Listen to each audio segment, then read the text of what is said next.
অপরূপ TV online. বিসমিল্লাহির রহমানির রহিম। সম্মানিত সাংবাদিকবৃন্দ এবং দেশবাসী এবং সমগ্র বাঙালি জাতি, আমাদের জাতীয়বাদী দলের নেতৃবৃন্দ এবং বিভিন্ন নেতৃবৃন্দ, আমাদের প্রাণপ্রিয় নেত্রী 18তম কারাবাস দিবসবাসী এবং আমাদের নেত্রীর যে সময় এরা বালুর ট্রাক দিয়ে গারোয়া করছে, সেই সময় আমি ঢাকা গেছিলাম। লাস্টে 8 দিনের দিন আমি শাহাদাত বলছে চলে যাও, তারপর আমরা চলে এসেছি ঢাকার থেকে বিমানে আসি, টিকিট পাইছি যে না, লাস্টে বিমানে চলে আসি আমরা। জিয়া রহমান, মরহুম প্রেসিডেন্ট জিয়া রহমান একজন রাষ্ট্রনায়ক। উনি 77 থেকে ওনার সাথে আমি জাগদল হইতে ওর সাথে দল করিয়েছি। এখন বর্তমানে আমাদের নেত্রীর দলের ভিতরে অনেক গোরজালায় নেতা হয়েছে, অনেক নেতা হইতে আইবির নেতা, দলের নেত্রী বেচা কিনে করে, দল বেচা কিনে করে, আওয়ামী লীগের আনি পদবি বেচার ঠিয়ার বিনিময়। আমাদের দুঃখ কলজাবাড়ি থেকে আমি মির্জা আব্বাস এবং খালিয়া রেজবি, আবদুল্লাহ আল নোমান সাহেব চট্টগ্রামের মন্ত্রী, ওনার সুখসভা দাঁড়াচ্ছে। আমার শরীর ভালো না যে আমি জানি, আমি খালি মির্জা আব্বাসরা বলতাম চিটাঙ্গন যে বিএনপির নেতাগিরি বেচা কিনার আমার দিল লোক 14টা মামলা এরশাদ বিরোধিত কাছে। এবার আলী শহরত যে মন্দির বাগা দেখলাম আমি আমাদেরকে কোনো নেতা নির্বাচনত খন খেসুত খন ম্যাডামের নির্বাচন চেয়ার টেবিল ডেকোরেশন আমি বিনা পয়সা দিয়েছি। যেটা যেটা অভিযোগ ব্যাগ আমার খরচ, আমি কে থেকে 1 টাকা, কোনো এমপি, কোনো মন্ত্রী, কোনো আইভির নেতা হলে 10 টাকা জিজ্ঞাসা করলে তোমার ডেকোরেশন ভাড়া দিব, তুমি এখানে তো মিছিল মিটিং করতে তো মেজান দিয়ে জিয়া রহমানের কয়েক বছর মেজান দিয়ে, এবারও 5 আগস্টের পরও আমি 2 গরু ধরা এনে বরবড়ে জিয়া রহমানের জন্য মেজান দিছি। কোনো নেতা 10 টাকা দেয় নাই, নেতারা লজ্জানাদের দিতে জানে না। এরা এখন পদবি বেচা কিনে করছে চট্টগ্রামের আমাদের কলজাবাড়ি যারা বিএনপির বিরুদ্ধে মিছিল মিটিং করছে, আঁতিলে জুজছে, গোড়ালে জুজছে, মেডাউদলে জুজছে, বিভিন্ন জায়গাত বিভিন্ন নেতাগুলোর মারা গেল দিয়ে তারা এখন বিএনপির প্রথম লাইনে চলে গেছে। আমরা এইটা দেখলে আমাদের কলজাবাড়ি আমরা জাগত হলে যে জিয়া রহমানের 5 ছাড়া ছিল, এটা ছিল সব জবাই একমাত্র সিনিয়র ছেলে অলি হিসাব ছাড়া সলিমাল্লাহ জাহাঙ্গীরতে জাতীয় বাড়িতে গেছে সলিমাল্লাহ ভাই, আর এখন সমজু ভাই আছে 72। আমরা একসাথে সমজু ভাই প্রচার সম্পাদক ছিল জাগত দলত, আমি সদস্য ছিলাম কর্মী। আচ্ছা, আপনি বলছেন মানে কি যে 5 তারিখের আগে যারা ছিল ওরা পদ পায়নি, আর 5 তারিখের পরে এখন যারা আন্দোলনে মিছিল মিটিংয়ে বাড়ি থাকতে, আমি বাড়ি থাকতে পারি নাই 16 বছর। আমার তো নইলে 20টার উপরে বাড়ি হয়েছে। আমার লাঠি আড়াইটা 3টা বাজে পুলিশ গাড়ি করছে, ফালাই এনে ছাত্র চলে গেছে।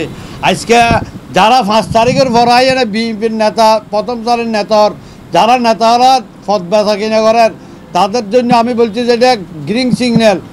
আমরা তারিখ দিয়ে আইলে ম্যাডাম আইলে আমি যাব, বরফড় ম্যাডামের 5 বার নামে যে আমি জানি এলাম কোম্পানি কে 1 টাকা দেয়, ডেকোরেশনের খরচ, মিস্ত্রি খরচ, কোনো খরচ। ম্যাডামের জন্য আমি মহিলাদের মাস্টার দিয়া লোড যে রাস্তার নিয়ে চেয়ার দিয়ে বলে ম্যাডামের জোর করে নামাই। অনেক মানুষের মন্ত্রী বানাইছে, তাদের কাছে আমাদের কোনো মূল্য নাই, তারা আমাদেরকে মূল্যায়িত করে না। যারা এই তারা মারা গেল দিয়ে তারা মূল্যায়ন করতেছে, আমরা দেখতেছি আমাদের কলজাবাড়ি যারা আমরা মামলা খাইছি বাড়িতে দেখতে পারে। আমার বাসার ফ্যামিলি ছাড়া, আমার ওয়াইফের আমার মাই একটা ছাড়া কে থাকতে, আমার 2টা পোলা ভালো হয়ে গেছে মামলা খাই ডাকা যায়। এনার পোলা মির্জা ফখরুল সাপ্তাহ মামলা খাই 28 তারিখ আমার কারা বন্ধ করছে। আমরা কোনো মূল্যায়ন পাই না এই দেশে। আচ্ছা, আরেকটি বিষয় বলো, কারা পরিদর্শন নিয়ে একটু কথা বলবো। কারা বলছে আমাদের ম্যাডাম, আমরা জেলে নির্যাতন, ম্যাডাম আমাদের ডাবল নির্যাতন করছে। এই সরকারের সুরনি আসি না যে জুলুম আমাদের নেতৃত্বে করছে, এগুলি বাসা বলার মতো কিছু নাই। আমাদের নেতৃত্বের জন্য আমরা তাজদত্তর জন্য দোয়া করছি, বাসার জন্য নেতৃত্বের জন্য সবসময় দোয়া করি। আমরা নামাজ সত্যম গেছে, এটা পড়লে নেতৃত্বে দোয়া করছি, তাজা দত্ত যে নেত্রী বাসাবে নেত্রী যে উনি তো বড় বড় নেতারা বলছিলেন যে আপনি দেশ ছেড়ে চলে যান। হ্যাঁ, উনি যাই নাই, উনি জনগণ ছাড়ে যায় নাই। বলছে আমার বাড়ি কোনো জায়গার দেশে, কোনো দেশে আমার বাড়ি নাই, বাড়ি চাইলেও বাংলাদেশে, আমি মরলেও বাংলাদেশে, আমি জনগণ লই মরবো। আমার ও যদি চলে যায় হাসিনার মতো দিলে আমরা তো আরও কণ্ঠস্বর হয়ে যাব। আমাদের নেতৃত্ব এখানে আমাদের যে বড় ছিল ধরেনি কোনো কে পুলিশের তোয়ালেও লাঠির 2টা 3টা খড়ে সীতা খণ্ড খড়ে মিরেশ্বরে খড়ে বদারাট এদিকে গেছি, কি আমরা চলে গেছি, যাই গেছি বলেছি। আচ্ছা, দেশের সামনে একটা নির্বাচন হবে, হ্যাঁ, আমাদের বাংলাদেশের জাতীয় নির্বাচন। নির্বাচনটা ঘিরে আপনি কেমন দেখছেন এখন? আমি নির্বাচন দেখতেছি যে আমরা যদি সুষ্ঠু নির্বাচন, আমাদের তো চুরি করা লাগবে না, বিএনপির জোয়ার সুষ্ঠু লাগবে। আর যারা আইবিটাই এখন বিএনপির কলার করে, চাঁদাবাজি করার, বিভিন্ন জায়গায় চাঁদা চলের, বিএনপির নাম বেঁচে দাঁড়ান, টেয়া বেঁচে তোলার, তাদের জন্য আমাদের একটু ক্ষয়ক্ষতি হয়। জামাতে এরা তো লাইলই আমাদের ভিতরে, জামাতের আমরা কোনোদিন আপন বানতে পারবো না। আমাদের এখানে 10 দিনের লোমান সাহেব গেই, লোমান সাহেব হচ্ছে আমরা চাই, আমরা আর খনিকে চাই না। আর যদিও ম্যাডামে ঘরে আমরা কি করবো, যদিও লোমান সাহেব হচ্ছে না দেয়, আমরা দখলে ভোটে করি ফোসাইবেল মধ্যে আমার এলাকা মন্যাপাড়ার এলাকার ভোট ফোসাইবেল নইলে 5,000-6,000 ভোট আছে, ফোসাইবেল মধ্যে তো নিয়ে দিব না আমরা। একমাত্র ম্যাডাম 2089 জন ম্যাডাম হারাইয়ে না জয়িয়ে ম্যাডামের জন্য আমরা অনেক কিছু করছি। এখন আমরা ম্যাডামের জন্য ম্যাডামের যারা নেত্রী নুরুসাবাড়া আইন এটা আন্দোলনের নিজে ম্যাডাম হলে গণসংযোগে তাদেরকে ভাত খাবাই, যে আমি জানি আলম কোম্পানির বাসায় কোনো নেতা খাবাই নাই, যেতর মিটিং নিছিল যে সবার ভাত খাবাইছে, আমার বাচ্চা গড়ি গড়ি খাবাইছি। এগুলো আমার তো মনে দুঃখ লাগে। এখন নাই আইবিটাই নেতাগিরি এখন। আচ্ছা, নির্বাচনের জন্য আপনারা কত প্রস্তুতি নিচ্ছেন? আমাদের এলাকা প্রস্তুত আছে। আমরা এখন লোমান সাহেবের বলছি প্রতি মাসে নইলে 2 মাস পর হলে এটা গণসংযোগ করতে হবে, বলছে মিছিল মিটিং করতে হবে, বাড়ি বাড়ি যেতে হবে। ব্যাকরণ আমরা উড়ান বৈঠক করে আগেও করছিলাম। আমরা ম্যাডামের নির্বাচন তো উড়ান বৈঠক বাড়ি বাড়ি বৈঠক করছি।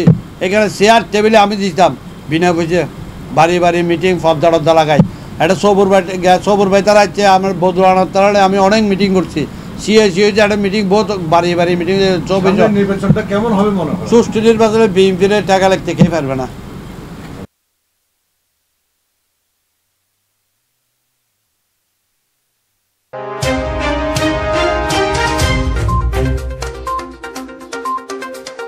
অপরূপ টিভি অনলাইন।